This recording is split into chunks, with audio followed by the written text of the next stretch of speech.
오늘 읽은 본 말씀 중에 20절과 21절을 중심으로 해서 담은 대로 말하게 된다. 담은 대로 말하게 된다라는 제목으로 말씀을 증거하겠습니다. 오늘 읽은 본문의 전체의 상반절 부분을 보면 대부분 말에 관한 그런 이야기들이 기록되어져 있습니다. 특별히 20절과 21절을 통해서 그 말이 얼마나 중요한가, 말을 하는 것이 얼마나 중요한가에 대해서 우리들에게 경고하고 있습니다. 그러다 보니까 우리가 그 말 자체에 집중하게 돼서 긍정의 말을 내뱉자, 이런 이야기들을 우리가 신앙적으로 많이 적용하지 않습니까? 그런데 이 말에 대한 부분들을 우리가 많이 묵상하다 보면 좀 더 깊은 생각들을 좀 하게 됩니다. 예수님께서 우리의 말에 대해서, 물론 전체적인 본문은 장로들의 전통에 대해서 비판하시면서 하시는 말씀이었지만 이런 가르침이 있었습니다. 마태복음 15장 11절에 입으로 들어가는 것이 사람을 더럽게 하는 것이 아니라 입에서 나오는 그것이 사람을 더럽게 하는 것이니라. 부정한 음식들을 먹는 입, 그래서 우리 안에 들어가는 것이 율법을 범하기 때문에 더럽다, 죄다, 이런 것이 아니라 그 근본적으로 우리 안에 있는 것이 더럽다라는 것이죠. 우리 안에 있는 것이 우리가 어떤 속사람을 가지고 있느냐, 우리의 내면이 어떠하느냐, 참으로 우리는 소망이 없는 죄인이지 않습니까? 그렇기 때문에 우리 안에서 있는 것이 더러운 것이 나온다. 너희들의 정죄와 너희들의 그 죽이는 말과 그 죽이는 행동들, 그러한 속에 있는 것이 드러나는 그 어떠함이 아주 더러운 것이다 라고 이야기를 하고 있는 것이죠. 그래서 그 안에 있는 것이 얼마나 중요한가를 생각을 하게 됩니다.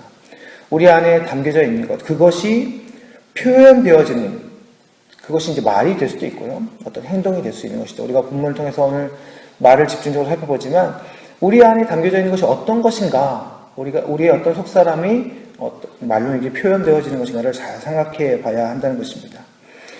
최근에 제가 했던 언어에 대한 재밌는 생각이 있었습니다.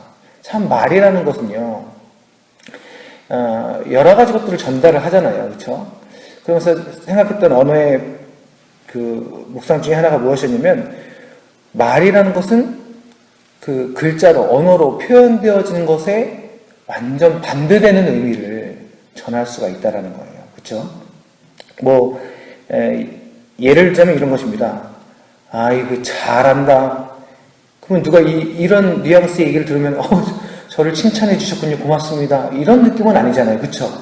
아이고 잘한다 이러면 진짜 잘한다라는 느낌입니까? 좀 더 이제 관계적인 뉘앙스적인 해석이 필요합니다만, 우리가 흔히 진짜 잘하는 사람을 보면서 이런 식으로 표현하지는 않습니다. 이런 억양으로 표현하지는 않습니다. 물론 상황적인 해석이 들어가야 됩니다. 그만큼 언어라는 것은 좀 복잡한 것 같아요. 하지만 우리는 잘한다라는 말은 참 좋은 말이지만 그 좋은 말이 때에 따라서, 그 상황에 따라서 이 언어가 완전히 반대되는 의미를, 그 뉘앙스를 전달할 수 있다는 게 참 재밌다라는 생각을 하게 되었습니다. 그러면서 동시에 그러한 언어라면 우리의 말이라는 것이 어떤 상황에서 어떻게 전해지는가가 매우 위험한 말이 될 수도 있고요, 무서운 말이 될 수 있다는 생각도 또한 더 나아가서 해보게 되었습니다. 그래서요, 언어라는 것은요, 결국 그 상황을 담고 있고요, 언어라는 것은요, 그 관계를 담고 있고요, 언어라는 것은요, 결국에는 그 속사람, 그 내면의 어떠함을 담고 있는 것입니다. 그것이 표출되어지는 것이죠. 그래서 언어를 어떻게 잘 사용할 것인가, 우리가 그저 긍정의 힘, 긍정의 말, 이런 것이 아니라 우리 안에 어떤 속사람을 품고 있는가가 매우 중요하지 않은가라는 생각을 하게 됩니다.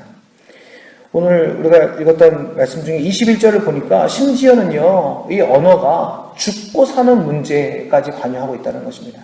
이 말이라는 것이 결국 우리 안에 있는 속사람이 어떻게 표현되어지는가, 우리 안에 담겨져 있는 것이 어떻게 표현되어지고 있는가에 대해서 그것이 사람을 죽이고 살리는 문제로까지 이어질 수 있다는 것입니다. 여러분, 우리는 이 말씀을 읽으면서 우리 말에, 우리 입술의 위험성을 경계해야 될 것입니다. 어린아이가 아무것도 모르는 상태에서 식칼을 들고 있다면 여러분 어떻게 생각하시겠습니까? 저 아이가 어릴 때부터 저렇게 성숙한 행동을 하고 있구나, 이렇게 생각하시겠어요? 아니죠. 칼의 위험성을 알잖아요. 단번에 뺏지 않겠습니까? 우리가 달려가서. 이와 같은 위험성, 이러한 어떤 위기를 우리가 이 말씀을 통해서 우리 입술에 대해서도 똑같이 가지고 있어야 된다는 것입니다.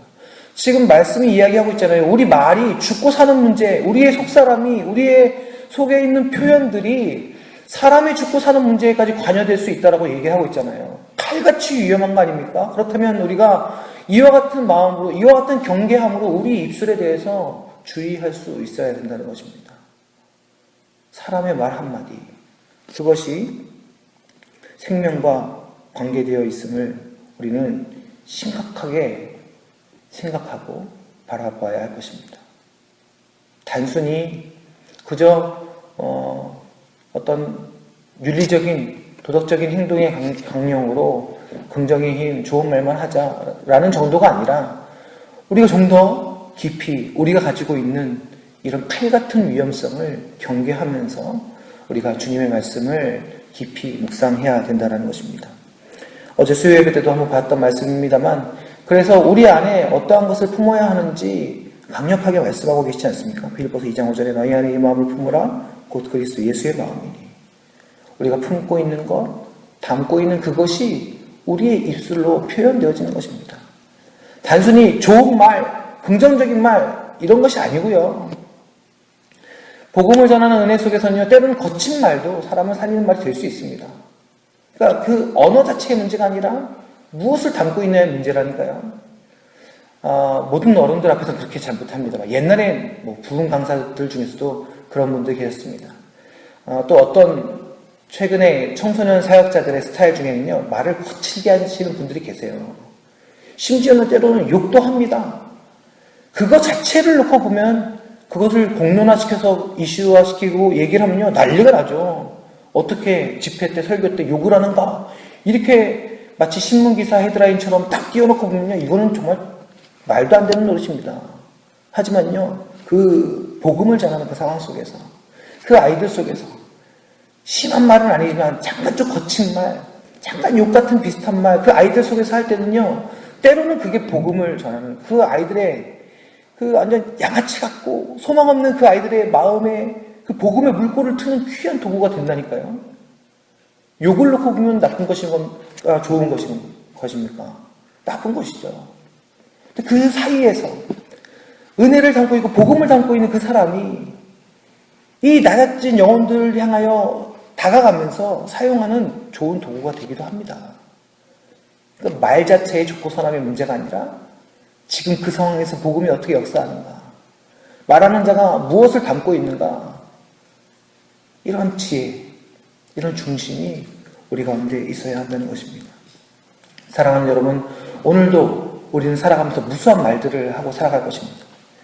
때로는 무슨 말을 막 내뱉고 나서 딱 돌아서면서 괜히 했다, 막 후회되지 않습니까? 말의 실수를 정말 우리가 안 할 수 있을까요? 아까도 얘기했듯이 좋은 말을 했는데 이 상대방은 상처받을 수 있다니까요. 그런 상황들을 우리가 어떻게 다 해석할 수 있겠습니까? 말 자체를 놓고 보면 우리는 그 상황에서 말의 온전함에 있어서 자유로울 수 없습니다. 하지만 우리 안에 무엇을 품고 있느냐, 우리 안에 무엇을 담고 있느냐, 그 중심의 진실함은 언어로 표현되어지며 성령께서 역사하시는 그런 은혜 가운데 우리의 말들이 사람을 살리고 복음의 역사를 증거하는 은혜의 말들이 되게 될 줄 믿습니다. 여러분의 중심을 돌아보십시오. 우리의 마음을 함께 돌아보십시다. 무엇을 담고 있습니까? 나는 지금 무엇을 담고 있는 사람입니까? 성령께서 나를 성전 삼아 충만히 거하고 계시는가? 내가 그 은혜 가운데 서 있는가? 말씀하신 바대로 그리스도의 마음을 내가 품고 있는가? 우리 안에 진정한 것을 품을 때 그 담은 대로 우리의 말이 능력으로 역사하게 되어진 줄 믿습니다. 오늘도 우리의 입술이 사람을 살리고 죽일 수 있다는 그런 칼같은 심각성을 가지고 우리 안에 있는 진실함으로 하나님, 이 연약한 입술을 사용하여 주옵소서. 이 연약한 입술을 통하여 살아계신 아버지 하나님 증거하여 주시옵소서. 성령께서 마땅히 할 말을 주시옵소서. 겸손히 구하며 입술로 그리스도의 복음을 증거하는 은혜로운 삶이 되시기를 주님의 이름으로 간절히 축원합니다. 기도하겠습니다. 살아계신 아버지 하나님, 우리가 소망 없는 죄인인데 어떤 소망을 품을 수 있겠습니까? 그러나 아버지 하나님께서 그리스도의 십자가의 은혜로 말미암아 우리를 의로 삼으시고 우리가 그 은혜로 말미암아 의인되어 우리 중심에 주의 성령님 그 은혜를 품을 수 있게 되었습니다. 우리 안에 품은 것으로 말하게 하시고 우리 안에 있는 것이 드러나게 하셔서 우리 연약한 자의 입술을 통하여 아버지 하나님의 살아계심과 그 은혜의 복음이 증거되게 하여 주옵소서. 험난한 이 시대에 이 땅을 위로하는 입술 되게 하여 주시고 우리가 그러한 주님의 위로를 자랑할 수 있도록 또 아버지 하나님의 위로를 마음껏 경험할 수 있도록 주님 인도하여 주시옵소서. 그리하여 이 연약한 자의 입술 통하여 일하시는 아버지 하나님 온전히 경험함으로 말미암아 또한 우리의 말이 우리에게 은혜가 되어 살아계신 아버지 하나님 누리는 그러한 귀한 삶이 될 수 있도록 주님 인도하여 주옵소서. 오늘도 우리를 사용하여 주실 줄 믿사오며 예수님의 이름으로 간절히 기도드립니다. 아멘.